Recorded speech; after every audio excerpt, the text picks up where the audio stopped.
बिस्मिल्लाहिर्रहमानिर्रहीम। अस्सलाम वालेकुम स्टूडेंट्स। आज का जो हमारा ये वीडियो लेक्चर है इसमें हम ऑल एमसीक्यूज़ करने वाले हैं दैट आर एग्ज़ाम स्पेसिफिक, जो एग्ज़ाम्स के हवाले से बहुत ज़्यादा इम्पोर्टेंट हैं। ये टेक्स्ट बुक के जो हैं एक्सरसाइज वाले एमसीक्यूज़ हैं, जो पार्ट 1 की जो कंप्यूटर की बुक है वो कंप्लीट आपके पास 1 to 9 चैप्टर्स जो एमसीक्यूज़ हैं वो आज हम डिस्कस करेंगे। ये हर लेवल का जो बच्चा है, किसी भी लेवल के आप स्टूडेंट हो, आप मीडियम लेवल है आपका, नॉर्मल है, अच्छे स्टूडेंट हो आप, तो आप सबके लिए ये जो है ना, आप इस वीडियो को देखो और ये एमसीक्यूज आपने लाजमी करने हैं।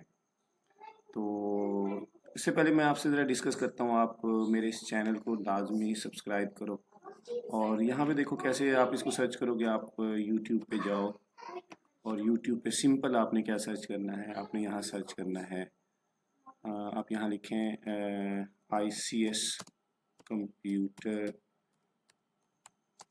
अशरफ सिद्दीकी। सिंपल आप यहाँ लिख सकते हो या पिग्स बिट्स लिख सकते हो। मेरे जो यूट्यूब चैनल है आप इसको सर्च करेंगे तो इसमें ये वाला जो आपके पास ये चैनल है पिग्स बिट्स स्किल्स डेवलपमेंट, ये मेरा चैनल है। इसकी प्लेलिस्ट में जाएंगे आपको बहुत ज़्यादा मटेरियल मिलेगा, इसकी डिटेल मिलेगी हर चैप्टर की। अच्छा जी, अब हमारे पास क्या है यहाँ पे, अगर हम पहले वाला एमसीक्यूज देखें, ये चैप्टर नंबर 1 का है। इस एमसीक्यूज में क्या लिखा हुआ है यहाँ पे, द प्राइमरी पर्पस। हमारे पास क्या है यहाँ पे, आपके पास मैं इसको कोई हाइलाइटर ले लेता हूँ यहाँ पे। अब यहाँ पे पहला वाला एमसीक्यूज हमारे पास है जी, द प्राइमरी पर्पस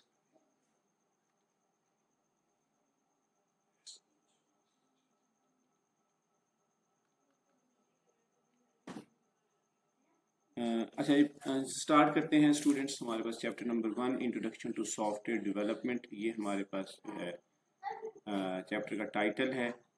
और इसमें अगर हम देखें, जो फर्स्ट हमारे पास जो एमसीक्यूज है वो ये है कि इसमें पहले लिखा हुआ है, हमारे पास जो है primary purpose of software development life cycle, SDLC क्या है, design a website, develop deliver high quality software within time and cost estimates, manage database system, create hardware components। तो हमारे पास जो है ना, बी वाला ऑप्शन हमारे पास करेक्ट ऑप्शन है। और SDLC प्रोवाइड्स, इसकी थोड़ी सी एक्सप्लेनेशन भी है कि जो SDLC है एक ऐसा एक सिस्टमेटिक वे है जिसमें हम सॉफ्टवेयर जो हमने बनाना है उसकी प्लानिंग की जाती है, उसका डिज़ाइन बनाया जाता है, उसको उसको डेवलप किया जाता है, उसकी टेस्टिंग की जाती है और उसकी आखिर में मेंटेनेंस होती है और विद इन टाइम, और ये विद इन बजट होता है और कॉस्ट और टाइम की बात है। तो बी वाला ऑप्शन हमारे पास करेक्ट ऑप्शन है। A type of requirement specifying system performance. आपको पता है एक सॉफ्टवेयर होगा, दो तरह की उसकी रिक्वायरमेंट्स होती हैं, एक फंक्शनल रिक्वायरमेंट्स होती हैं और नॉन फंक्शनल रिक्वायरमेंट्स होती हैं। जो सिस्टम की परफॉर्मेंस होती है, उसकी क्वालिटी है, उसकी सिक्योरिटी है और उसकी स्पीड है और उसकी रिलायबिलिटी है, वो नॉन फंक्शनल रिक्वायरमेंट्स में आती है। वो सिस्टम कौन से फंक्शंस परफॉर्म कर रहा है यूज़र के लिए, यूज़र इंटरफेस किस टाइप का है, कौन कौन सी फंक्शनैलिटी है, वो फंक्शनल रिक्वायरमेंट्स हैं। जो बैकएंड के फीचर्स हैं वो नॉन फंक्शनल रिक्वायरमेंट्स होती हैं। अच्छा, नेक्स्ट हमारे पास तीसरा एमसीक्यूज है, software development frameworks are use to. किस लिए हम फ्रेमवर्क को यूज़ करते हैं? Write a code from scratch, provide a structure foundation with predefined component and architecture. तो इसमें आपके पास एक स्ट्रक्चर्ड फाउंडेशन होती है जिसमें प्री डिफाइंड पहले से ही मौजूद कंपोनेंट्स होते हैं, जैसे जेंगो है पाइथन का, या अगर हम बात करते हैं PHP का फ्रेमवर्क लारावेल है, या जावास्क्रिप्ट का रिएक्ट JS है। उसमें स्ट्रक्चर्ड फाउंडेशन होती हैं, बिल्ट इन कंपोनेंट्स होते हैं और उसका आर्किटेक्चर होता है जिसमें हम आसानी से कोई भी सॉफ्टवेयर अच्छे तरीके से डिज़ाइन कर सकते हैं। मतलब हमारे पास इसमें बहुत ज़्यादा स्पीड और परफॉर्मेंस बेहतर होती है यूज़र की। MCQs नंबर 4 है जी हमारे पास, software development models involve short cycles or sprints, जहाँ पे हमारे पास छोटे छोटे आइट्रेशंस होते हैं जिसको हम डिवाइड करते हैं तो उसमें हमारे पास वो कौन सी मेथडोलॉजी है, that is agile methodology. Waterfall में नहीं होता, अजाइल में होता है कि हम ना शॉर्ट साइकिल्स होते हैं, और इन जो ये स्प्रिंट्स होते हैं ये हमारे पास 1 to 4 वीक्स की ड्यूरेशन होती है, और जिसमें हम इसको डिलीवर करते हैं 1 to 4 वीक्स, अजाइल मेथडोलॉजी। और उसके बाद है जी crucial aspects of comprehensive project planning, understanding the project scope and task, deciding the project color scheme, hiring a large development team, ignoring potential risk। तो प्रोजेक्ट कम्प्रीहेंसिव प्रोजेक्ट प्लानिंग में क्या होता है, हम अंडरस्टैंड करते हैं कि प्रोजेक्ट का स्कोप क्या है और उसने कौन कौन से टास्क परफॉर्म होंगे उसमें। तो ये हमारे पास ए वाला ऑप्शन हमारे पास क्या है, करेक्ट ऑप्शन है। Factors that does not influence cost estimation of a software, जिसमें कॉस्ट एस्टिमेशन में क्या चीज़ नहीं होती, स्कोप ऑफ प्रोजेक्ट होता है, टेक्नोलॉजी स्टैक भी होता है, ऑपरेशनल कॉस्ट भी होती है, जो आपके पास नंबर ऑफ मीटिंग्स जो हेल्ड की जाती हैं, और वो इसमें आपके पास इंक्लूड नहीं होती। तो ये वाला ऑप्शन जो है ना हमारे पास करेक्ट ऑप्शन है, दैट इज ऑप्शन सी। अच्छा जी, उसके बाद नेक्स्ट अगर हम मूव करते हैं, ये एक्सक्लूडेड टॉपिक है, और यूज़ केस डायग्राम्स हम किस लिए यूज़ करते हैं, और इसमें फंक्शनल रिक्वायरमेंट्स होती हैं। बी वाला ऑप्शन है, आपको पता होना चाहिए, एग्जाम सेंट आपका एंटी टेस्ट के पॉइंट ऑफ व्यू से ये बहुत इंपॉर्टेंट एमसीक्यूज़ है। और यूज़ केस डायग्राम में सिस्टम की फंक्शनल रिक्वायरमेंट्स को हम देखते हैं कि सिस्टम क्या डिलीवर करता है यूज़र के लिए, उसमें हम यूज़ केस डायग्राम बनाते हैं। उसमें एक यूज़र होता है इस तरीके से, और वो क्या क्या कर सकता है, उसके यूज़ केसेस होते हैं इस तरीके से। तो और इस तरीके से हमारे पास क्या है, एक यूज़र क्या क्या करेगा, रजिस्टर करेगा, लॉगिन करेगा, ब्राउज करेगा, इस तरीके से हमारे पास क्या है, ये सिस्टम की फंक्शनल रिक्वायरमेंट्स को हम इसमें स्पेसिफाई करते हैं। होपफुली स्टूडेंट्स आपको चैप्टर नंबर 1 के जो एमसीक्यूज हैं ये कवर हो चुके होंगे। अब वीडियो को रिवर्स करें, इसको वीडियो को आगे शेयर करें, और जो है ना आगे मेरा एक यूट्यूब चैनल है, उसमें ज़रा देखिएगा उसको। आप यूट्यूब पे सिंपल जाएंगे, आप सर्च करेंगे पिग्स बिट्स के नाम से, या आप लिखें अशरफ सिद्दीकी ICS, तो ये आपको ना प्लेलिस्ट आ जाएगी। प्लेलिस्ट में सारे चैप्टर्स इंक्लूड हैं, और इसमें आपके पास क्या है, सॉफ्टवेयर डेवलपमेंट। ये देखें आपका, ये रिसेंट मेरी वीडियो है, introduction to software development, important board short question with answer, chapter number 1 के हैं ये। तो ये चैप्टर नंबर 1 के शॉर्ट क्वेश्चंस हैं। और इस तरीके से आप अगर प्लेलिस्ट देखना चाहते हैं, आप इस पर क्लिक करेंगे तो आपके सामने ये सारी प्लेलिस्ट आ जाएगी। आप इस प्लेलिस्ट पे जाके आप तमाम वीडियोस को देख सकते हो। ये आपके पास ये प्लेलिस्ट है, और इस प्लेलिस्ट में आपके लिए काफ़ी सारी इंफॉर्मेटिव चीज़ें हैं। और अगर हम इसमें देखें, और यहाँ पे आपके पास ये वीडियोस हैं, ये प्लेलिस्ट है। प्लेलिस्ट में आपने यहाँ पे चैप्टर 14 है ICS सेकेंड ईयर स्टूडेंट्स के लिए, चैप्टर 13 है सेकेंड ईयर्स का, और सी लैंग्वेज का है। अच्छा, ये पाइथन फॉर किड्स, ये मेरी बेटियों ने वीडियोस बनाई हुई हैं इसमें, और यहाँ पे जिसमें सिंपल एडिशन, सब्ट्रैक्शन और मल्टीप्लिकेशन की वीडियोस हैं। ये बच्चों के लिए है, क्लास 1 क्लास 2 के जो बच्चे जो पाइथन सीखना चाह रहे हैं, आप उनको रिकमेंड कर सकते हैं।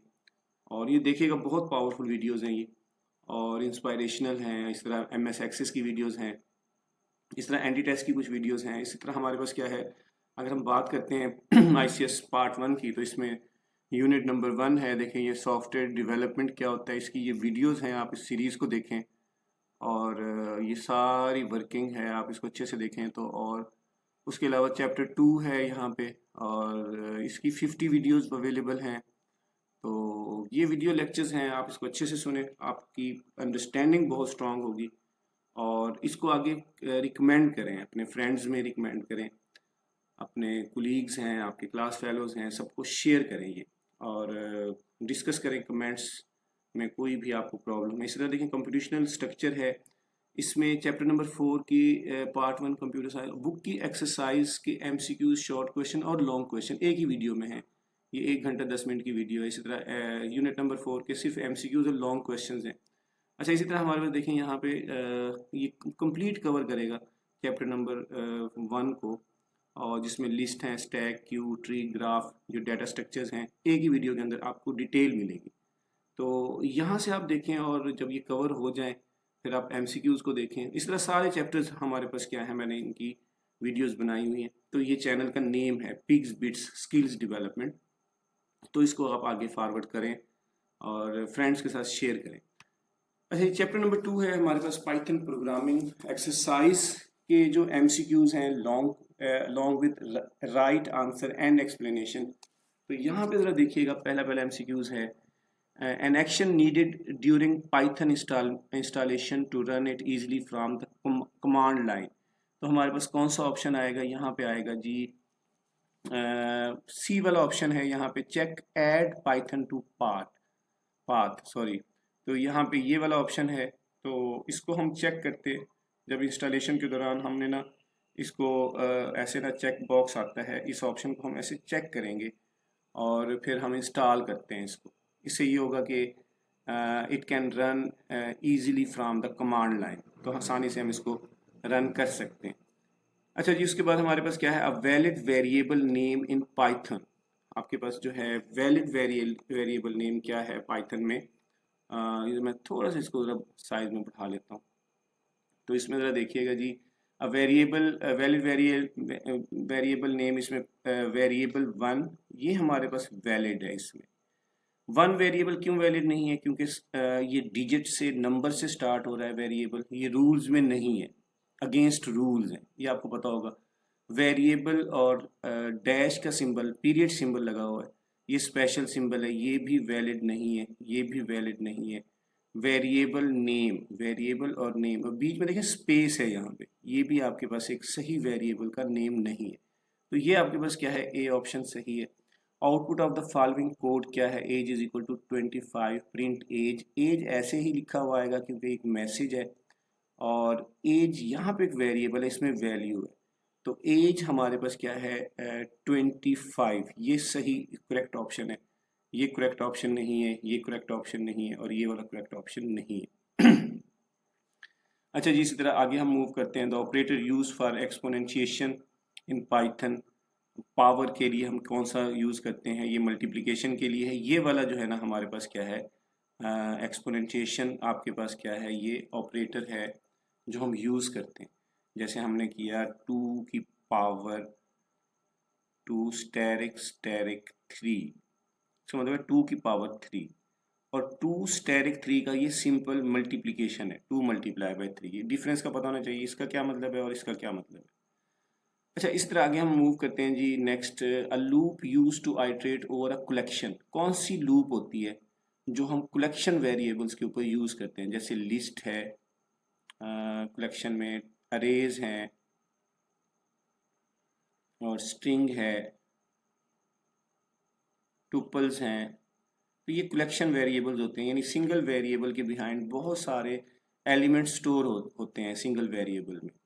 तो इन इन इन इनके लिए हम कौन सी लूप यूज़ करते हैं? इनके लिए हम फॉर लूप यूज़ करते हैं, वाइल लूप नहीं यूज़ करते।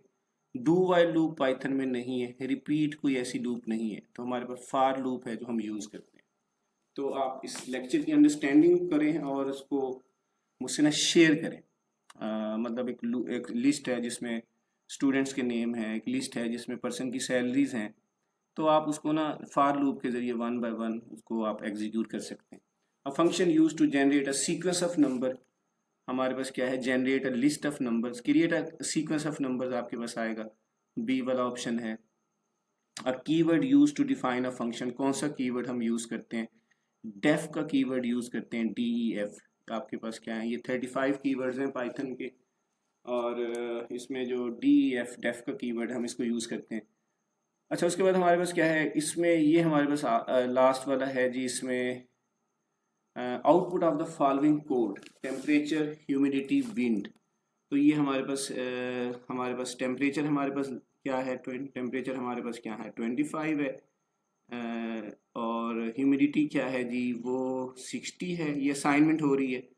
और विंड स्पीड क्या है? वो 15 है। तो ये समझो आपके पास असाइनमेंट हो चुकी है, इस लाइन में असाइनमेंट हो जाएगी, यानी 25 टेम्परेचर में स्टोर हो जाएगा, 60 ह्यूमिडिटी के वेरिएबल में, और 15 विंड स्पीड में।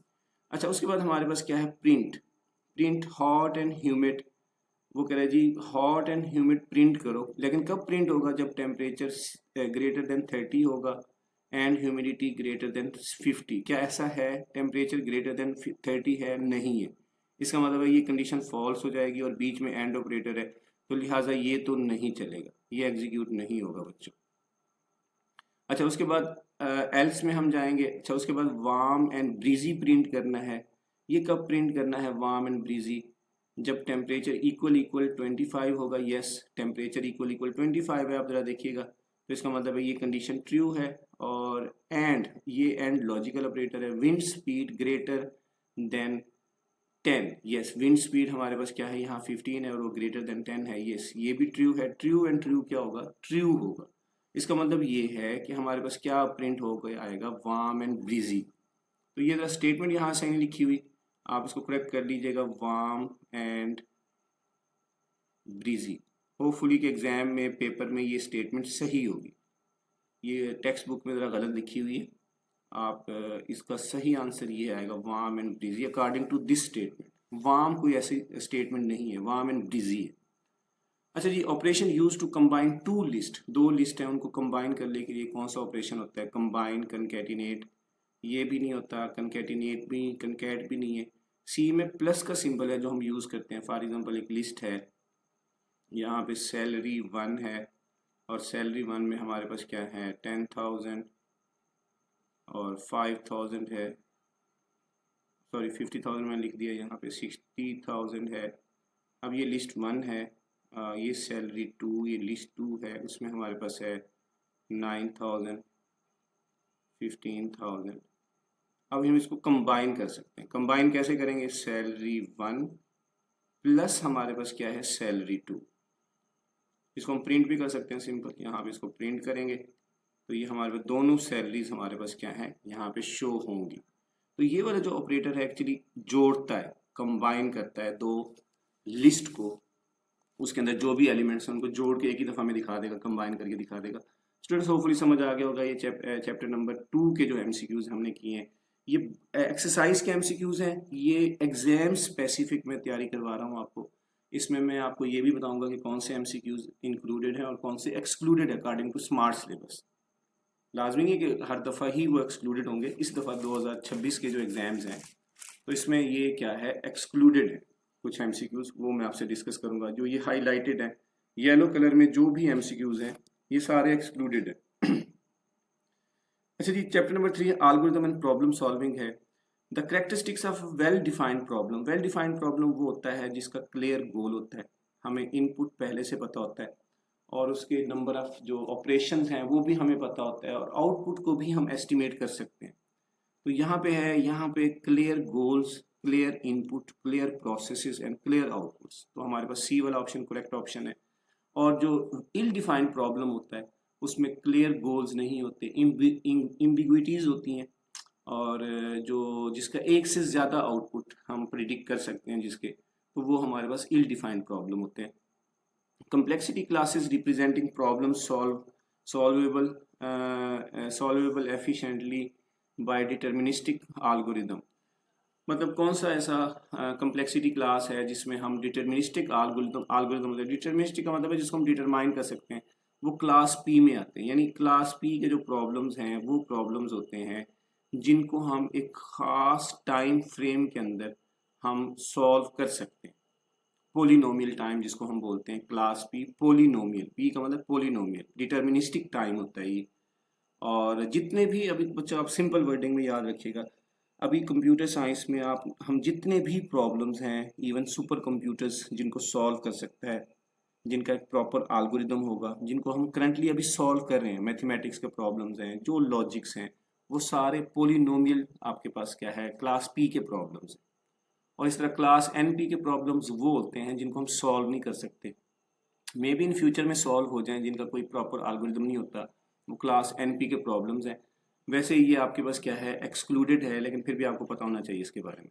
तो ये हमारे पास क्या है, the statement that applies to unsolvable problems they cannot be solved by any algorithm. कोई ऐसा एल्गोरिदम नहीं है जो अनसॉल्वेबल प्रॉब्लम को सॉल्व कर सके। कोई ऐसा कंप्यूटर नहीं है जो इन प्रॉब्लम्स को सॉल्व करे, क्योंकि इनका कोई एल्गोरिदम ही नहीं होता जिसकी बेस के ऊपर कंप्यूटर जो है ना हमें कोई क्लियर आउटपुट दे। तो ये बी वाला ऑप्शन है। And the meaning of NP non deterministic polynomial time होता है ये, जिसमें कोई आपके पास क्लियर गोल नहीं होता। तो ये हमारे पास क्या है, ए वाला ऑप्शन है। ये ऐसे प्रॉब्लम्स होते हैं जो अनसॉल्वेबल होते हैं, जिनके ऊपर ये रिसर्च चल रही होती है। आज जो एनपी के प्रॉब्लम्स हैं, आज अगर हम उनको सॉल्व नहीं कर सकते, ऐसा नहीं है कि 2030 के अंदर हम वो एनपी में ही आएंगे, क्या पता कोई उनका एल्गोरिथम आ जाए इन फ्यूचर। इसके ऊपर रिसर्च हो रही होती है। और जैसे आपकी क्वांटम कंप्यूटिंग है, अगर क्वांटम कंप्यूटर्स आ जाते हैं, मे बी आज के जो एनपी के प्रॉब्लम्स हैं, मे बी इन फ्यूचर वो क्लास पी के प्रॉब्लम्स हो। क्लास पी का मतलब है उनका प्रॉपर एल्गोरिथम आ जाए और कंप्यूटर उनको सॉल्व कर सके within given polynomial time. तो NP non deterministic polynomial time होता है, जिनका कोई आपके पास क्या है, एक एग्जैक्ट टाइम नहीं होता। Searching sort algorithm more efficient for large data set. कौन सा सर्च या सॉर्टिंग एल्गोरिथम है जो लार्ज डाटा सेट के लिए ज़्यादा अच्छा है? बबल सॉर्ट तो बिल्कुल भी नहीं है। बबल सॉर्ट की सबको पता है जो टाइम कम्प्लेक्सिटी है वो big O of N square है। यानी अगर एक इनपुट का एक यूनिट बढ़ेगा तो जो आपका टाइम लेगा उस एल्गोरिथम उसको सॉल्व करने में, उस प्रॉब्लम को, वो एन स्क्वायर होगा, उसका डबल होगा, एन स्क्वायर। अच्छा, इसी तरह सिलेक्शन सार्ट में भी आपके पास यही है। सिलेक्शन सार्ट में हमारे पास क्या है, ये भी एन स्क्वायर है। और मर्ज सॉर्ट है, मर्ज सॉर्ट में आपके पास big O of N log N है। ये भी आपके पास ज़्यादा सूटेबल नहीं होता। तो ज़्यादा सूटेबल हमारे पास क्या है, क्विक सॉर्ट है लार्ज डाटा सेट्स के लिए, ये आपको पता होना चाहिए। और उसके बाद हमारे पास क्या है, scenario where dynamic programming proves most useful problems without overlapping subproblems, problems solved by making local choices, problems with overlapping subproblems and optimal substructure। ये वाला है जिसमें आपके पास प्रॉब्लम्स हैं, उसमें ओवरलैपिंग होती है और हम रिजल्ट्स को सेव कर लेते हैं, उसको रीयूज़ करते हैं। जैसे जैसे मैथमेटिक्स हैं, हम पिछले जो स्टेप्स के जो रिजल्ट्स होते हैं उसको सेव करते हैं, जिसकी बेस के ऊपर नेक्स्ट स्टेप हम आसानी से सॉल्व कर सकते हैं। वो जो नेक्स्ट स्टेप होगा उसके रिजल्ट्स को सेव करेंगे, वो उससे नेक्स्ट स्टेप को सॉल्व करने में हमारे लिए हेल्पफुल होगा। An algorithm that sorts data by stepping through the list and swapping adjacent elements, वो हमारे पास बबल सॉर्ट होता है। बबल सॉर्ट में यही होता है कि जो एडजेसेंट एलिमेंट्स हैं, एक लिस्ट है उसमें आपके पास कुछ एलिमेंट्स हैं और हमारे पास क्या है, ये फॉर एग्जांपल एक लिस्ट है, इसमें हमने सॉर्ट करना है। तो सबसे पहले देखेंगे क्या 6 ग्रेटर है 3 से। अगर तो वो ग्रेटर होगा, पहले दो एलिमेंट्स को, पेयर को हम कंपेयर कर रहे हैं। अगर तो 6 ग्रेटर है 3 से, अगर तो पहला एलिमेंट दूसरे एलिमेंट से बड़ा है, 0 इंडेक्स के ऊपर जो वैल्यू है वो ग्रेटर है 1 इंडेक्स के ऊपर, या पहला एलिमेंट बड़ा है दूसरे एलिमेंट से, तो फिर हम स्वैप करेंगे। अदरवाइज अगर आपका पहला एलिमेंट दूसरे से बड़ा नहीं है तो हम उसको स्वैप नहीं करते। यानी इसमें ये होगा कि हम ना सॉर्ट करते हैं बड़े नंबर को, 1 बाय 1 बिल्कुल आखिर में ले जाते हैं, -1 के ऊपर लास्ट में। तो ये आपका स्वैप हो जाएगा। फिर 6 कंपेयर होगा 5 से, आफ्टर स्वैपिंग 6 भी 5 से बड़ा है, फिर वो स्वैप हो जाएगा। फिर 6 बड़ा है 4 से, वो भी स्वैप हो जाएगा। ये पहला टर्न है, पहला पास है। लेकिन एमसीक्यूज में बताने का मतलब ये होता है कि बबल सॉर्ट में होता क्या है, हम ना स्वैपिंग करते हैं, हम कंपैरिजन बेस ये एल्गोरिदम है। और इसकी टाइम कम्प्लेक्सिटी मैंने आपको बताई है big O of N square. तो इन चीज़ों का आपको पता होना चाहिए। ये ज़्यादा टाइम टेकिंग है क्योंकि देखो हर वैल्यू दूसरे के साथ कंपेयर हो रही है, तो इस एल्गोरिदम को सॉल्व करने में कंप्यूटर ज़्यादा टाइम लगाता है। जैसे जैसे एलिमेंट्स इंक्रीज होंगे टाइम एन स्क्वायर हो जाएगा, क्वाड्रेटिक टाइम है ये। Time complexity of depth first search DFS. अब डीएफएस में क्या होता है, उसमें वर्टिक्स होती हैं और आपके एजेस होते हैं, दोनों का कम्बिनेशन होता है। जितने वर्टिक्स होंगे और जितने एजेस होंगे उतना ही वो ज़्यादा टाइम लगाएगा उसको सर्च करने में। तो हमारे पास क्या है, क्लास सी, ये ऑप्शन नंबर सी है। और बच्चों उसके बाद हमारे पास क्या है, best description of time complexity, time taking as a function of input size. ये वही है कि टाइम कम्प्लेक्सिटी का मतलब भी यही होता है कि प्रॉब्लम्स को कौन सा एल्गोरिदम है कि जो इनपुट का साइज अगर 1 यूनिट इंक्रीज होता है तो वो उसको सॉल्व करने में कितना टाइम लेगा। as soon as input size increase, how much time an algorithm takes to solve a problem, ठीक है ना, उसको हम क्या बोलते हैं, टाइम कम्प्लेक्सिटी बोलते हैं। अब कुछ है जितना भी इनपुट का साइज इंक्रीज हो जाए वो इक्वल टाइम कांस्टेंट टाइम लगाते हैं, उसको हम बोलते हैं big O of one, constant time, big O of one. ये बेटा आप जरा डिटेल से जरा देख लें वीडियोस में जाके, अगर मैं यहाँ पे बताऊंगा तो लेंथ ही हो जाएगा। जैसे फॉर एग्जांपल अगर मैं लेक्चर ले रहा हूँ, मेरी क्लास में 5 बच्चे हैं तो मेरे लेक्चर का टाइम 40 मिनट्स है, तो वो 5 बच्चों के लिए भी 40 मिनट्स होगा। अगर 500 बच्चा क्लास में बैठा है, इट टेक्स इक्वल टाइम। अब ये मैटर नहीं करता कि बच्चे 5 हैं 10 हैं, जैसे जैसे इनपुट का साइज इंक्रीज होगा इट डज नॉट मैटर कि मेरा लेक्चर का टाइम भी इंक्रीज होगा, नो, मेरा लेक्चर का टाइम कांस्टेंट है, ठीक है। तो बेशक 5 हो जाए, बेशक 50 हो जाए, बेशक 5000 बच्चा हो जाए, वो 40 मिनट ही रहना है। अच्छा, जैसे जैसे इनपुट का साइज इंक्रीज होगा और उसके साथ साथ डायरेक्टली प्रोपोर्शनल है, वो आपका लीनियर होता है, वो बिग ओ ऑफ एन है, वो आपके लीनियर सर्च है। जिस तरह आपके पास क्या है, अनसॉर्टेड कोई सर्चिंग कर रहे हैं आप, आप फॉर एग्जांपल किसी पर्सन को सर्च कर रहे हैं ऐसी लिस्ट में जो अनसॉर्टेड लिस्ट है, 500 स्टूडेंट्स हैं, आप एक स्पेसिफिक नेम को सर्च कर रहे हो और वो सॉर्टेड नहीं है असेंडिंग या डिसेंडिंग ऑर्डर में, तो आपके साथ वो जितना साइज ज़्यादा होगा उतना ही ज़्यादा टाइम लगेगा। और इसका big O of N square है, ये मैं बबल सॉर्ट और सिलेक्शन सॉर्ट की एग्जांपल में आता है। तो ये आपके पास क्या है, आप इसको जरा देखिएगा। एक्चुअल एमसीक्यूज का मतलब ये है कि इनपुट का साइज ग्रो करने से एक एल्गोरिथम कितना टाइम लगाता है। An algorithm within a time complexity of big O of N log N, ये हमारे पास कौन सी होती है, ये मर्ज सॉर्ट होता है बच्चों। मर्ज सॉर्ट के अंदर हमारे पास क्या है, ये टाइम कम्प्लेक्सिटी है big O of N log N. तो ये आपके नॉलेज में बच्चों होना चाहिए।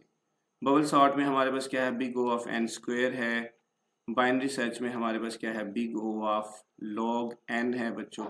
इसमें हम स्प्लिट करते हैं, मिड पॉइंट ढूंढते हैं। जैसे डिक्शनरी है, डिक्शनरी की अगर कोई एग्जांपल आपके पास एग्जाम में आ जाए कि डिक्शनरी में आप मिड से चीज़ों को सर्च कर रहे होते हैं और हाफ कर रहे होते हैं चीज़ों को, तो वो किसकी एग्जांपल है, वो बाइनरी सर्च है। और बाइनरी सर्च लीनियर सर्च से ज़्यादा फास्ट होती है। लीनियर सर्च में बिग ऑफ एन होता है, वो लीनियर होता है, लेकिन इसमें लॉग एन होता है बाइनरी में, जरा जहन में रखिएगा। होपफुल स्टूडेंट्स आपको ये समझ आ गया। चैप्टर नंबर 3 के एमसीक्यूज है, मतलब क्विकली मूव करते हैं। चैप्टर नंबर 4 कंप्यूटेशनल स्ट्रक्चर्स हैं जी। Function use to add an item at the end of a list, कौन सा होता है, पेंड का फंक्शन होता है। तो लिस्ट के एंड के ऊपर हम एलिमेंट्स को ऐड करते हैं। इंसर्ट से भी कर सकते हैं, इंसर्ट में हम कहीं पे भी कर सकते हैं, लेकिन अपेंड आखिर में लिस्ट में एंड में ले जाएगा -1 के ऊपर। और उसके बाद purpose of the in keyword क्या है, और चेक करता है ये मेंबरशिप फंक्शन है कि कोई एलिमेंट, स्पेसिफिक एलिमेंट एक लिस्ट के अंदर मौजूद है या नहीं है। इन कीवर्ड हम यूज करते हैं, ये in keyword. An operation that removes an atom from the top of the stack, कौन सा होगा जी, वो पॉप का फंक्शन है। यानी एक स्टैक है जिसमें आपके पास मुख्तलिफ वैल्यूज पड़ी हुई हैं, और कौन सा ऐसा फंक्शन है जो रिमूव करता है at the top of the stack, तो वो हमारे पास क्या है, पॉप का फंक्शन है, पी ओ, पॉप का फंक्शन। और ये बाय डिफ़ॉल्ट जो जीरो इंडेक्स के ऊपर जो वैल्यू होती है उसको रिमूव करता है। अगर हम कुछ भी नहीं लिखेंगे बाय डिफ़ॉल्ट समझो ये जीरो कंसीडर करता है। तो ये top of the stack. Push का फंक्शन ऐड करेगा, पॉप का फंक्शन निकालेगा। Operation use to add an item to a queue, वो हमारे पास इन क्यू होता है, नॉर्मली तौर पे हम इसको यूज़ करते हैं। इन क्यू का मतलब होता है कि ऐड करना, ठीक है। और डी क्यू का मतलब होता है उसको निकालना। इन क्यू में हम अपेंड का फंक्शन यूज़ करते हैं। डी क्यू के लिए हम पॉप का फंक्शन यूज़ करेंगे और उसके साथ हम लिखेंगे 1, पॉप 1। जो पहले एलिमेंट जो पहले ऐड हुआ है उसको वो पहले क्या करेगा, रिमूव करेगा। ये मैं क्यू की बात कर रहा हूँ। लेकिन जब हम यहाँ पे स्टैक में इसको यूज़ करेंगे तो हमने ना सिंपल ऐसे लिखना है, पी ओ पी बस। स्टैक में ऐसे होगा, लेकिन क्यू में हमने जब रिमूव करना है तो इंडेक्स मेंशन करेंगे 1 लाजमी। तो ये इन क्यू किस लिए होता है, इन क्यू हमारे पास होता है ऐड करने के लिए और डी क्यू रिमूव करने के लिए। तो इसका ये ऑप्शन हमारे पास सी वाला correct option. True statement about the height of a tree. Height of tree क्या होती है, number of nodes from the root to the deepest node, वो हमारे पास हाइट होती है। A scenario where a graph data structure is most suitable, यहाँ पे representing connection in a social network. ये हम सोशल नेटवर्क्स हैं, फेसबुक है, इंस्टा है, कंप्यूटर नेटवर्किंग है और डिस्टेंस है, सिटीज़ को कनेक्ट करते हैं हम, तो वहाँ पे हम ये ग्राफ डाटा स्ट्रक्चर यूज़ करते हैं। ये नॉन लीनियर डाटा स्ट्रक्चर है बच्चों, इसका पता होना चाहिए। चैप्टर नंबर 5 की तरफ हम मूव करते हैं। मैं जल्दी से बच्चों मूव कर रहा हूँ ताकि हमारा लेक्चर का टाइम ज़्यादा, वीडियो लंबी ना हो जाए, क्योंकि लंबी वीडियो से फिर बच्चे देखते नहीं हैं। तो अच्छा, उसके बाद बच्चों हमारे पास क्या है चैप्टर नंबर 5 में, N example of basic statistical model. Statistical model में हमारे पास क्या है, लीनियर रिग्रेशन है। लेकिन बच्चों ये लीनियर रिग्रेशन आपके पास एक्सक्लूडेड नहीं है, एक्सक्लूडेड है सॉरी। ये लीनियर रिग्रेशन होता क्या है, ये हमारे पास ऐसे होता है कि जो इंडिपेंडेंट वेरिएबल का एक यूनिट चेंज करने से डिपेंडेंट वेरिएबल पे क्या इफेक्ट होता है वो चेक किया जाता है। यानी आप अगर डेली 1 किलोमीटर वॉक करते हो तो कितनी कैलोरीज जो है ना बर्न होती हैं आपकी बॉडी में, या अगर आपके पास क्या है, आपकी बाइक है 1 किलोमीटर चलती है तो उसमें कितना पेट्रोल कंज्यूम होता है, तो वो आपके पास लीनियर रिग्रेशन से हमें पता लगता है। यानी बिजली का 1 यूनिट अगर आप कंज्यूम करते हो तो अगर 500 यूनिट्स होंगे तो 1 यूनिट कितने का पड़ेगा, तो 500 यूनिट्स कितने उसके ऊपर इफेक्ट होगा। इसमें हमारे पास क्या है, ये लीनियर रिग्रेशन होता है, लेकिन एक्सक्लूडेड है, बता रहा हूँ आपको। The activity involve in experimental design in data science क्या होता है जिसमें collecting and analysing data systematically. A commonly use tool for creating data visualisation, MS Excel भी यूज करते हैं बच्चों, पाइथन में मैट प्लॉट लिब। आप एक एक्सटर्नल लाइब्रेरी है वो आपको पिप इंस्टॉल करनी पड़ेगी कमांड लाइन में जाके, सीएमडी में जाके, और टेब्लियो है, ऑल ऑफ दीज। तो ऑल ऑफ दीज ये करेक्ट ऑप्शन है, ये सारी डाटा विजुअलाइजेशन के टूल्स हैं, सॉफ्टवेयर हैं। अच्छा, द मीनिंग ऑफ स्लोप क्या होता है, स्लोप क्या है, the change in the dependent variable for a unit change in the independent variable. वही वाली बात के इंडिपेंडेंट वेरिएबल है उसका 1 यूनिट चेंज करने से तो डिपेंडेंट वेरिएबल में कितना चेंज आएगा। यानी आप 1 घंटा अगर एग्जाम में पढ़ते हो तो उससे आपके जो मार्क्स हैं वो कितने इंक्रीज होंगे। अगर आप 5 घंटे पढ़ते हो तो कितने आपके मार्क्स आ सकते हैं एक्सपेक्टेड। तो ये यही वाली चीज़ है कि 1 किलोमीटर चलने से कितनी कैलोरीज बर्न होती हैं, या 1 किलोमीटर बाइक आप चलाते हो तो कितने जो है ना आपकी पेट्रोल कंज्यूम होता है, कितने पैसों का। तो ये आपके पास क्या है, लीनियर रिग्रेशन में स्लोप का मतलब यही होता है। अच्छा जी, an example of real world application of statistical model predicting house prices, ये आएगा। ये एग्जाम में इस साल एक्सक्लूडेड है बच्चों, लेकिन फिर भी आपको पता होना चाहिए इन चीज़ों का। और उसके बाद है जी, option not considered a benefit of data visualisation making data more complex. ऐसा ये आपके पास ये वाला आपके पास क्या है, ऑप्शन कंसीडर नहीं होता डाटा विजुअलाइजेशन में कि जी ये डाटा को कम्प्लेक्स कर देता है। हालांकि डाटा विजुअलाइजेशन हम आई कैचिंग होती है और जिससे हम अपने डाटा को बहुत अच्छे से एनालाइज कर सकते हैं। तो primary goal of K means cluster is to group, यहाँ पे क्या आएगा जी, to group data into cluster based on similarities.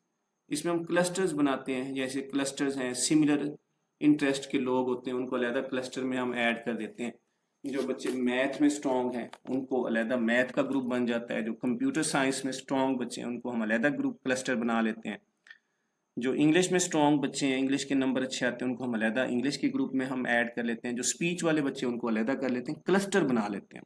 तो इससे बड़ा आसान हो जाता है और हमें चीज़ों को हैंडल करना, प्रोडक्टिविटी से इंक्रीज होती है। क्लस्टर्स बनते हैं, जैसे क्लस्टर हमारे डिफरेंट जो है ना ग्रुप्स हो सकते हैं, डिफरेंट क्लस्टर्स हो सकते हैं। तो ये एक बड़ी ब्रॉड टर्म है, बड़ी पावरफुल कंसेप्ट है, तो आपको पता होना चाहिए कि ऑप्शन बी है। The meaning of K in K means clustering, number of cluster to be formed. हमारे पास क्या है, ये वाला हमारे पास ऑप्शन है कि कितने क्लस्टर्स आप बना सकते हो। तो ये हमारे पास चैप्टर नंबर 5 है जिसको हमने डिस्कस किया। चैप्टर नंबर 6 की तरफ बच्चों मूव करते हैं, emerging technologies. The main benefit of edge computing क्या है, रिड्यूस लेटेंसी। एज कंप्यूटिंग का मतलब यही होता है कि जैसे जहाँ डाटा आपका जनरेट हो रहा है, गाड़ी है फॉर एग्जांपल बच्चों, और ये कैमरा जो है ना, ये गाड़ी है और ये कैमरा इस पूरे रोड को स्कैन कर रहा है, पूरे रोड को क्या कर रहा है, स्कैन कर रहा है जो, और सेंसर्स उसको डिटेक्ट कर रहे हैं। तो ये जो इन्फॉर्मेशन आ रही है स्कैन करता हुआ, तो वो इसके अंदर ही इसका प्रोसेसिंग यूनिट होता है, जिससे उसको इन्फॉर्मेशन चाहिए होती है गाड़ी को उसी वक्त ही। तो मतलब जहाँ पे आपका डाटा सोर्स है, जहाँ से डाटा क्रिएट हो रहा है, वहीं पे प्रोसेसिंग यूनिट है और उसको प्रोसेस कर रहा है, वहीं से आप डिसीजन मेकिंग कर रहे हो। इंस्टेड के आपका कैमरा है और सेंसर्स हैं, रोड की इंफॉर्मेशन को कैप्चर करते हैं, और सर्वर एक एक्सटर्नल सर्वर है क्लाउड कंप्यूटिंग पे, और वहाँ पे जाएगा और वहाँ से फिर सिग्नल वापस आएंगे डिसीजन मेकिंग के लिए। तो इसमें देर हो सकती है, गाड़ी को मसाइल हो सकते हैं, एक्सीडेंट हो सकता है या कोई भी इशू हो सकता है।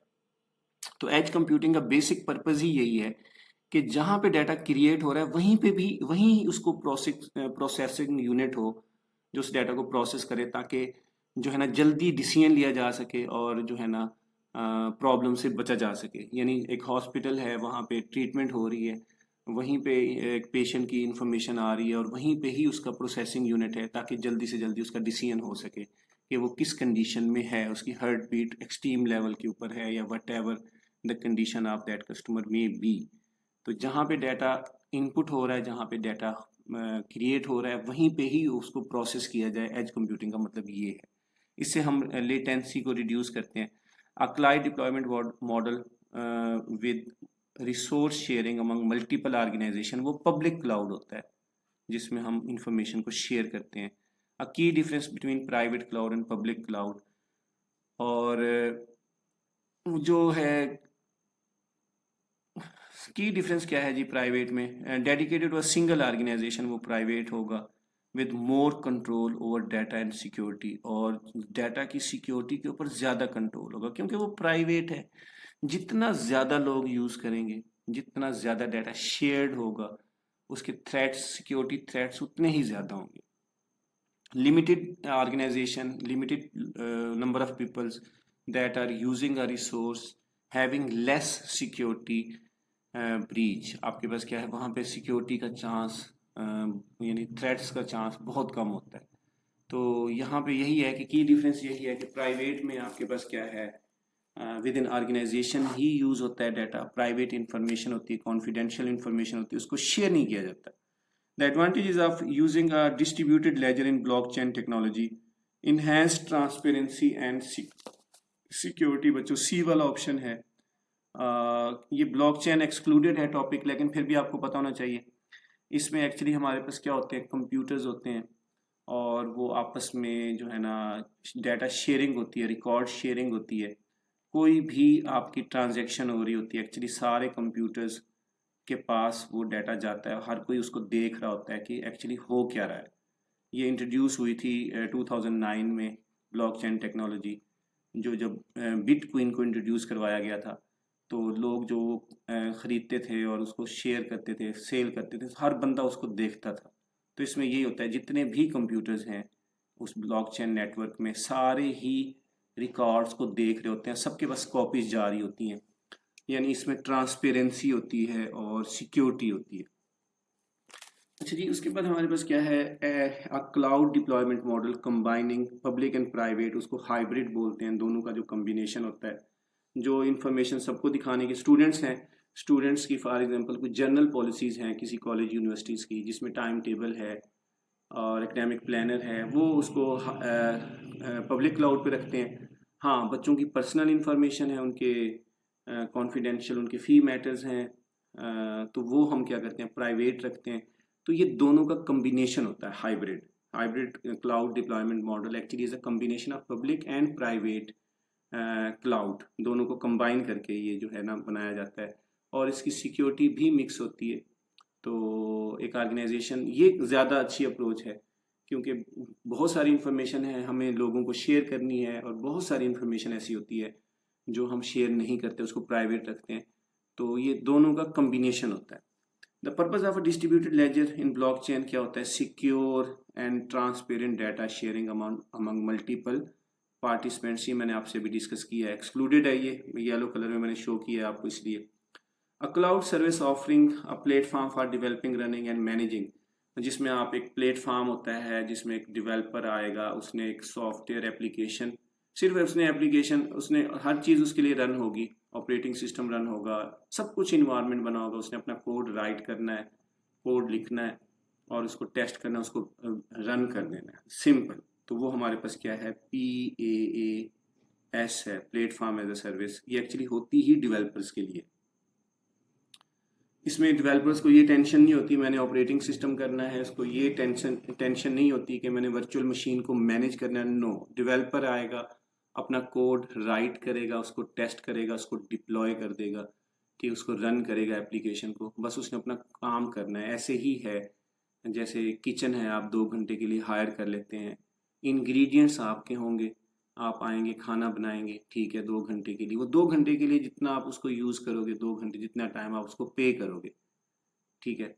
और आपको टेंशन नहीं है कि गैस का बिल आपने पे करना है, आपको टेंशन नहीं है कि चूल्हा आपने ख़रीदना है, बर्तन आपने ख़रीदना है, नहीं, आपने सिर्फ अपना इंग्रेडिएंट होगा और वो उसको जितना आप यूज़ करोगे उतना पे करोगे। तो ये आपके पास क्या है, डेवलपर्स के लिए होती है, जहाँ पे वो जो है ना अपनी एप्लीकेशंस को डेवलप करते हैं, रन करते हैं, उसको मैनेज करते हैं।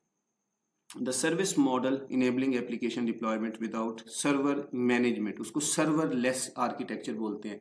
ये वही वाली बात ऊपर जो हम डिस्कस करके गए थे, तो वो आपके पास क्या है, वो सर्वर लेस आर्किटेक्चर है कि इस डेवलपर को नहीं कंसर्न कि ये जो है ना वर्चुअल मशीन को कैसे मैनेज करना है, सर्वर को कैसे मैनेज करना है, इसको कंसर्न नहीं है, इसने सिर्फ अपनी एप्लीकेशन बनानी है। तो ये PaaS क्या है, एक सर्वर लेस आर्किटेक्चर है, हम कह सकते हैं, जिसमें आपका जो डेवलपर है सिर्फ अपने कोड को रन करता है, उसको इस चीज़ की टेंशन नहीं होती कि डाटा सर्वर को कैसे मैनेज करना है, ऑपरेटिंग सिस्टम को कैसे मैनेज करना है, उसके बैकएंड के जो परफॉर्मेंस हैं, फीचर्स हैं, उनको कैसे हैंडल करना है।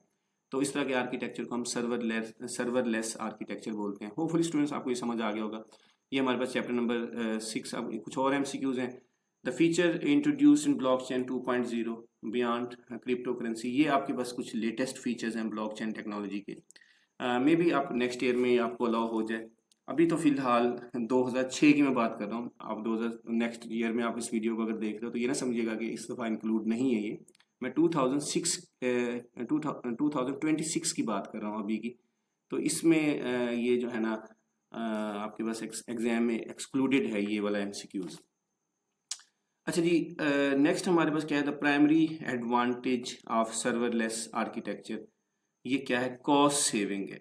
आपको सर्वर आपको मिलता है और क्लाउड सर्विस प्रोवाइडर्स ही उसको मैनेज करते हैं। ये आपकी पैसा बचाता है बच्चों, आप सिर्फ अपना काम कर रहे होते हो और आपको जो है ना सर्वर नहीं खरीदने पड़ते, उसको मैनेज करने के लिए टीम नहीं रखनी पड़ती।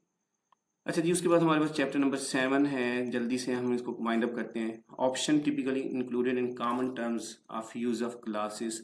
यूज़र ऑब्लिगेशन होती है इसमें कि यूज़र ने कैसे कैसे हमारे साथ चलना है, एक सर्विस को कैसे यूज़ करना है। एक कंपनी है, वो एक सॉफ्टवेयर बनाती है और सॉफ्टवेयर को उसने बनाया, और लेकिन वो एक्सपेक्ट ये करती है कि इसको यूज़र कैसे यूज़ करेगा, उनकी टर्म्स होती हैं। भाई आप, ये मैंने सॉफ्टवेयर, कंपनी कहती है ये मैंने सॉफ्टवेयर बना दिया, आप इसको डाउनलोड करो, आप इसको software as a service use करो, लेकिन आपको यूज़ करने के लिए कुछ टर्म्स होंगी। भाई इस सॉफ्टवेयर को इस कंडीशंस के बिहाइंड ही यूज़ कर सकते हो, तो वो आपकी ऑब्लिगेशन है, आपने ऐसे यूज़ करना है। अगर आप फॉलो नहीं करोगे, you are actually against legally आपके पास क्या है, कंसिक्वेंसेस हो सकते हैं आपको। अच्छा जी, उसके बाद हमारे पास the purpose of limitation of liability यही है कि हर चीज़ कंपनी अपने आप को सिक्योर करती है, वो अपनी लिमिटेशन बता देती है, वो हर चीज़ के लिए हम कंपनी को रिस्पॉन्सिबल नहीं ठहरा सकते। फॉर एग्जांपल कोई मोबाइल ऐप है, HBL मोबाइल ऐप है, कोई मैं ट्रांजैक्शन करना चाह रहा हूँ और मेरे पास जो मेरा नेटवर्क है, इंटरनेट है, वो सिक्योर नहीं है, मैं किसी पार्क में बैठा हूँ, तो वहाँ पे अगर कोई हैकिंग हो जाती है, that is my fault, that is not the fault of HBL। वो HBL का फॉल्ट नहीं है, वो मेरा फॉल्ट है, ठीक है ना। हम ये कहें जी ये आप लोगों का फॉल्ट है, नहीं। तो अगर आप अपनी गलती करते हो, आप कोई भी, मैं मोबाइल लेने जाता हूँ, मोबाइल कंपनी मुझे श्योरिटी देती है कि 2 साल की गारंटी है, लेकिन वो मुझसे गिर जाता है, वो तो मेरी गलती है। तो यहाँ पे भी ऐसे है कि हमारे पास क्या है, लिमिट कंपनीज लायबिलिटी। आपको क्या है, कंपनी अपने आप को सिक्योर करती है। ऐसे ही है जैसे हम लिखा होता है कि park at your own risk, आप अपने ही रिस्क पे अपनी गाड़ी को पार्क कर सकते हैं। गाड़ियों में होता है कि जी गाड़ी में उतरने से पहले अपने सामान को उठा लें, वरना कंपनी रिस्पॉन्सिबल नहीं होगी, ट्रांसपोर्ट रिस्पॉन्सिबल नहीं होगी, यही चीज़ होती है। और कंप्यूटर लैब में आप आते हो, किसी जगह पे भी आते हो, आपका मोबाइल है, वट एवर कुछ भी है, you need to take care of that your assets. Company is not responsible for any problem. हाँ, कहीं पे जायज़ है वो उसकी रिस्पॉन्सिबल है, वो लायबल है, हर चीज़ की लायबल नहीं है, ये आपके पास टर्म्स में लिखा होता है। The type of harmful software that secretly monitors user activity, वो स्पाईवेयर्स होते हैं बच्चों, वो फ्री एप्स हैं, वहाँ से डाउनलोड हो जाते हैं। तो एक्चुअली ये आपके कंप्यूटर के अंदर जब इंस्टॉल होते हैं तो ये उसको मॉनिटर कर रहे होते हैं, आपकी सारी एक्टिविटी देख रहे होते हैं और हैकर को सेंड कर रहे होते हैं। उसके बाद है जी the threat involving user redirection to a fake website. आपने एक सही वेबसाइट लिखी है, आपने लिखी जी HBL बैंक की एक वेबसाइट लिखी HBL.com, आपने सही लिखा, लेकिन आपका जो ब्राउज़र है वो ट्रिक कर लिया हैकर ने। अब इसका मतलब है ओपन होनी चाहिए HBL की ओरिजिनल वेबसाइट, लेकिन ये एक फेक वेबसाइट को रीडायरेक्ट करता है। यानी लिखते आप ओरिजिनल वेबसाइट हो URL के ऊपर, लेकिन आपके पास ओपन जो होती है HBL बैंक की फेक वेबसाइट है, बिल्कुल ऐसे दिखती है जैसे HBL का बैंक की वेबसाइट ओरिजिनल है। तो बहुत सारे लोग जो है ना इससे उसमें इंफॉर्मेशन अपनी ऐड कर देते हैं, जिसकी वजह से उनको प्रॉब्लम्स होते हैं। इसको बोलते हैं फार्मिंग। क्या बोलते हैं? फार्मिंग। तो फार्मिंग में क्या होती है? रीडायरेक्शन होती है, रीडायरेक्ट हो जाती है। आप लिखते कुछ हो, ओपन कोई फेक वेबसाइट हो जाती है और आप उसको ओरिजिनल समझ के अपनी इंफॉर्मेशन को ऐड कर देते हैं विदाउट ऑथेंटिकेट। आप उसको ऑथेंटिकेट नहीं करते, वेरीफाई नहीं करते, तो वो फार्मिंग होती है। और उसके बाद impact of digital divide of education. Digital divide का मतलब होता है गैप होता है उन लोगों के बीच में जिनके पास टेक्नोलॉजी है या वो एरिया जहाँ पे टेक्नोलॉजी नहीं है। और उससे क्या होता है जी? इन इक्वेलिटी क्रिएट होती है। इन इक्वेलिटी का मतलब होता है कि सी वाला ऑप्शन है कि कुछ लोगों के पास जो डिजिटल रिसोर्सेज हैं, उनके पास इंफ्रास्ट्रक्चर है, उनके पास इंटरनेट है, लेकिन कुछ ऐसे लोग हैं, बच्चे हैं हमारे पाकिस्तान में जिनके पास इंफ्रास्ट्रक्चर नहीं है, जिनके पास मोबाइल नहीं खरीद सकते, जिनके पास लैपटॉप खरीदने के पैसे नहीं है, रोटी खाने के पैसे नहीं है, तो वो टेक्नोलॉजी को कैसे खरीद सकते हैं?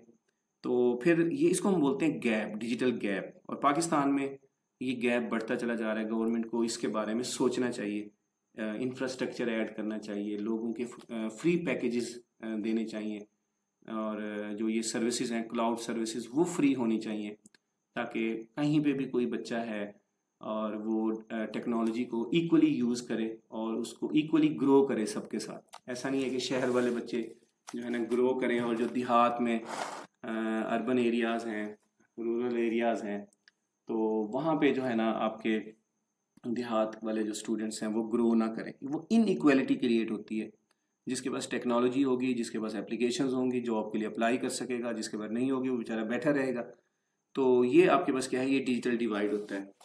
The reason for understanding biased during information evaluation, recognising the source agenda, तो ये बी वाला ऑप्शन आएगा बच्चों। और उसके बाद अगर हम आए जी 7 पे, the positive societal impact of computing, improved information accessibility, B वाला ऑप्शन है। और the practice considered ethical when using information, respecting copyright and avoiding plagiarism, तो ये बी वाला ऑप्शन है कि कॉपीराइट रेस्पेक्ट करें। किसी की वीडियोस हैं, किसी का डाटा है, मैं अब ये वीडियो बना रहा हूँ, मैंने एफर्ट की है बना के, वर्किंग कर रहा हूँ, और मैं अभी तकरीबन काफ़ी लेट नाइट हो चुकी है, मैं वीडियो बना रहा हूँ, that is my effort.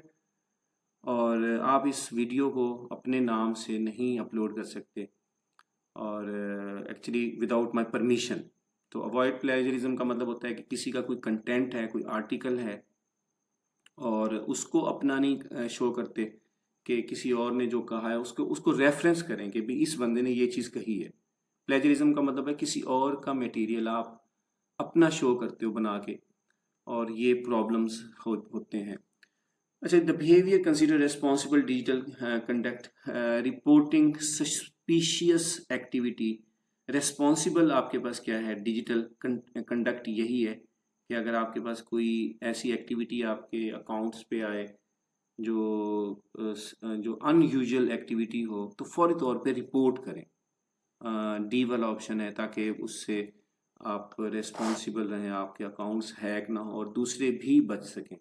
Chapter number 8 है बच्चों, ज़रा जल्दी से इसकी तरफ आते। इसमें कोई टॉपिक एक्सक्लूडेड नहीं है। The key components of digital literacy क्या है जी? Using digital tools effectively, C वाला ऑप्शन है। Boolean operator use to exclude a term from search results, कौन सा ऑपरेटर है जो हम यूज करते हैं जो किसी भी रिजल्ट को एक्सक्लूड करेगा, निकालेगा? यानी वो होता है नॉट। नॉट आपके पास एक बूलियन ऑपरेटर होता है जो किसी भी रिजल्ट को शो नहीं करता। मतलब हमें कुछ रिजल्ट चाहिए, कुछ नहीं चाहिए, हम नॉट जो है ना ऑपरेटर यूज करते हैं जब हम फिल्टर लगा रहे होते हैं, चीज़ों को सर्च कर रहे होते हैं। The essential skill for evaluating online sources क्या है? इसमें आपके पास जो ऑप्शन है बच्चों वो है थर्ड वाला, यहाँ पे है जी, checking if content is from a trusted entity. आपने चेक करना है कि कोई सोर्स, कोई इंफॉर्मेशन है वो ट्रस्टेड आपके पास एंटिटी है, वहाँ से है या नहीं है। एक बंदा है वो ब्लॉगर है और वो किसी चीज़ के बारे में लिख रहा है, एनिमल्स के बारे में, और एक नेशनल जियोग्राफिक चैनल है या एक वेबसाइट है, वहाँ से इंफॉर्मेशन ज़्यादा अथेंटिक होगी इंस्टेड के एक पर्सन है, कोई भी रैंडम पर्सन है। तो कोई भी ऑनलाइन सोर्स होगा उसमें चेक फाइंडिंग होती है, चेकिंग होती है, फैक्ट्स को हम चेक करते हैं, उसको चेक करते हैं कि ये हालांकि ये जो इन्फॉर्मेशन है रिलायबल सोर्सेज से है भी सही या नहीं, रिलायबल वेबसाइट से है भी सही या नहीं। The importance of being specific the importance of being specific when formulating a research question to clearly define what you want to find and avoid vagueness। आपने क्लियरली क्या है डिफाइन करना है कि क्या आप सर्च करना चाहते हो, और बचें आप, मतलब अनरिलेटेड चीज़ों से आपने बचना है। The meaning of pair reviewed का क्या मतलब है? पेयर रिव्यूड का मतलब होता है कि ऐसे ऐसे आर्टिकल्स, ऐसे ऐसे वीडियोस को देखें जहाँ पे पेयर रिव्यूड हो। मतलब मैं एक वीडियो बना रहा हूँ, मैं अपना ओपिनियन दे रहा हूँ, और एक वीडियो कोई बंदा बना रहा है, उसमें एक पेयर रिव्यूड है, एक्सपर्ट लोग उसको चेक करते हैं पहले कि ये बंदे ने सही लिखा है या सही बता रहा है या नहीं बता रहा, वो ज़्यादा अथेंटिक होता है जिसमें पेयर रिव्यूड होता है। ओके जी, यहाँ पे review by other expert in the field, कि आपके कंटेंट को, आपके डाटा को अदर एक्सपर्ट्स पहले रिव्यू करते हैं बिफोर पब्लिश इट। जैसे फॉर एग्जांपल कोई भी आप कोड बनाते हो, लिखते हो पाइथन के ऊपर, आप एक टीचर्स को चेक करवाते हो, सर काइंडली इसको रिव्यू कर लें, ये सही है या नहीं है। जब वो कहेगा सही है फिर ओके। तो यहाँ पे भी ऐसे है कि एक्सपर्ट जो है ना, उस फील्ड के जो एक्सपर्ट लोग होते हैं, आपके वर्क को रिव्यू करते हैं before you publish it on the internet. अच्छा जी, उसके बाद है की पर्पस ऑफ ऑनलाइन लाइब्रेरीज क्या है? Offering a variety of academic resources. Online libraries में आपके पास बहुत ज़्यादा बुक्स होती हैं, एकेडमिक पेपर्स होते हैं, मटेरियल्स होते हैं, लेक्चर्स होते हैं जहाँ से बच्चे फैसिलिटेट हो रहे होते हैं। और उसके बाद बच्चों 7 वाला है essential component of ethical research क्या होगा जी? Avoid plagiarism and giving paper credit, proper credit. Plagiarism से बचें, और जिस बंदे का कोई रेफरेंस है, कोई मटेरियल है, उसको प्रॉपर क्रेडिट दें कि भी ये रेफरेंस, ये जो वर्डिंग है मैंने फलां पर्सन की उठाई है अपनी थीसिस में, अपनी रिसर्च में। तो आपके पास क्या है, ये हमारे पास बी वाला ऑप्शन है। The research ethics principle focus on honesty and report finding. Integrity बोलते हैं इसको, कि इक्वली आपने ऑनेस्ट रहना है, जो फैक्ट्स हैं वही ही बताने हैं, अपनी तरफ से बढ़ा चढ़ा के बाइस्ड नहीं होना। तो वो एक रिसर्च, अच्छी रिसर्च होगी जिस पे लोग ट्रस्ट भी करेंगे, अदरवाइज लोग आप पे ट्रस्ट नहीं करेंगे।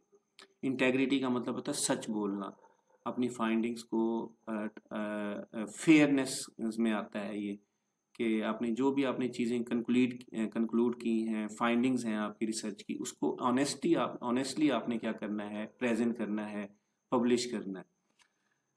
तो उसके बाद है जी option that falls outside the category of intellectual property. Patents भी इंटेलेक्चुअल प्रॉपर्टी होती है, न्यू इन्वेंशंस होते हैं पेटेंट्स। जैसे आपके पास क्या है, कोई सिंगर है, उसका कोई एल्बम है, उसके पेटेंट्स होंगे, उसके अलावा कोई और उसको, वो उसी का राइट होगा, उसको सेल करे। ट्रेडमार्क हैं, लोगोज होते हैं, स्लोगन्स होते हैं, कॉपीराइट आपका क्रिएटिव मटेरियल्स, वीडियोस, वेबसाइट्स होती हैं। फिजिकल प्रॉपर्टी आपके पास क्या, इंटेलेक्चुअल प्रॉपर्टी नहीं है। ये वाला ऑप्शन है डी वाला जी। Way for a company to protect a trade secret, okay जी, keep it confidential and use legal agreements. ये किसी कंपनी आईपीओ के पास नहीं जाते आप, एक जो एम्प्लॉयर होता है और एम्प्लॉय होता है उसके बीच में ये एग्रीमेंट होता है कि भाई ये हमारा ट्रेड सीक्रेट है, आपने इसको किसी को शो नहीं करना, ये कॉन्फिडेंशियल, उनके बीच में एग्रीमेंट होता है। तो आपके पास क्या है, लीगल एग्रीमेंट होता है between employer and the employee to make secret information trade of a company safe और कॉन्फिडेंशियल, उसको कॉन्फिडेंशियल रखे ये। तो ये ट्रेड सीक्रेट सबको पता है कि कोई रेसिपी उसकी होती है, कोई फार्मूला होता है, जैसे कोका कोला है या कोई KFC की जो फ्राइड चिकन है, ये एक रेसिपी है जिससे वो उसको यूनिकनेस होती है, जिससे उसकी पहचान होती है, तो उसको सीक्रेट रखा जाता है विद एग्रीमेंट्स, कम लोगों के साथ एग्रीमेंट करके जो एम्प्लॉयज़ होते हैं आपके। Entrepreneurship in digital age last chapter है। The primary goal of entrepreneurship क्या होता है, to solve problems and create value, ये बी वाला ऑप्शन है। प्रिंसिपल ऑफ डिज़ाइन थिंकिंग क्या होता है जी, ह्यूमन सेंटर्ड अप्रोच होती है, और जहाँ पे हम अपने कस्टमर को फोकस करते हैं कि हमारा कस्टमर क्या चाह रहा है, उसका एक्चुअली किस तरह का प्रोडक्ट चाह रहा है हमसे, क्योंकि हमने कस्टमर को ही वो चीज़ें बेचनी होती हैं। और the first step in creating a business plan, आप सब लोगों को पता है जी फर्स्ट स्टेप क्या होता है, डिफाइनिंग द बिजनेस आइडिया, ये आपका पहला स्टेप है। और उसके बाद जो है ना आपके पास मार्केट एनालिसिस होती है, फिर आपकी फाइनेंशियल फोरकास्टिंग होती है, सेटिंग सेल्स टारगेट्स होते हैं। तो पहला पहला स्टेप आपके पास क्या है, ये सी वाला है कि बिजनेस आइडिया आपके पास होना चाहिए।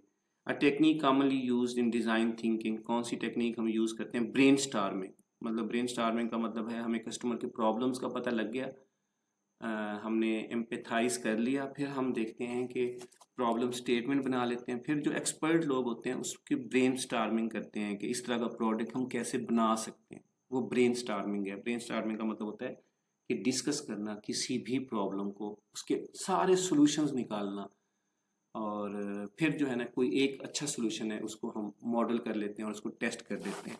तो ब्रेन स्टार्मिंग का मतलब होता है काफ़ी सारे एक्सपर्ट्स मिलके किसी भी प्रॉब्लम को सॉल्व करने की कोशिश करते हैं और अपना अपना ब्रेन यूज़ करते हैं और मुख्तलिफ सॉल्यूशंस देते हैं, और जिस किसी बेस्ट सॉल्यूशन को सिलेक्ट करके उसको मॉडल किया जाता है, फिर उसको टेस्ट किया जाता है। वो ब्रेन स्टार्मिंग का मतलब होता है कि डिस्कस करना किसी प्रॉब्लम को, और मल्टीपल माइंड्स उसको डिस्कस कर रहे हैं, इससे वो चीज़ अच्छी आपके पास क्या है, इवेलुएट होती है। The purpose of collecting market insight, market insight का क्या पर्पज़ होता है, to understand customer needs and market trends. इसलिए हम देखते हैं कि मार्केट में चल क्या रहा है, कस्टमर क्या चाह रहे हैं, हमारे कंपटीटर्स क्या दे रहे हैं, तो उसका एनालिसिस करना बहुत ज़रूरी है before you start a business. आप जब भी अपना बिजनेस स्टार्ट करोगे तो आपको मार्केट का एनालिसिस होना ज़रूरी है, मार्केट की इंसाइट होनी ज़रूरी है, अदरवाइज़ आप मार्केट में सर्वाइव नहीं कर सकते। कस्टमर क्या चाह रहा है आप, और जो है ना कंपटीटर क्या ऑफर कर रहा है, और उसकी बेस के ऊपर फिर आपने जो है ना डिसीजन लेने होते हैं कि बिजनेस कैसे हमने स्टार्ट करना है। A successful business pitch should be, clear होनी चाहिए, ठीक है जी, कंसाइज एंड कंपेलिंग होनी चाहिए। आपके पास आपकी जो बिजनेस पिच है, क्योंकि उसने इम्प्रेस करना होता है आपके कस्टमर्स को, या आपके जो वो स्टेक होल्डर्स हैं, इन्वेस्टर्स हैं, आप उनको बताते हो कि ये मेरा बिजनेस प्लान है, ये मेरी बिजनेस पिच है, मैं ये बिजनेस करना चाह रहा हूँ, क्योंकि उन्होंने आपको पैसा देना होता है, इन्वेस्टमेंट करनी होती है आपके बिजनेस आइडिया की बेस के ऊपर, पिच की बेस के ऊपर। तो वो क्लियर होनी चाहिए, कंसाइज होनी चाहिए और कंपेलिंग होनी चाहिए ताकि वो इम्प्रेस हो। अ की component of effective marketing, clear and persuasive message. आपके पास क्या है, मार्केटिंग में क्लियर मैसेज होना चाहिए आपका, और परसुएसिव का मतलब है जो लोगों को कायल कर सके।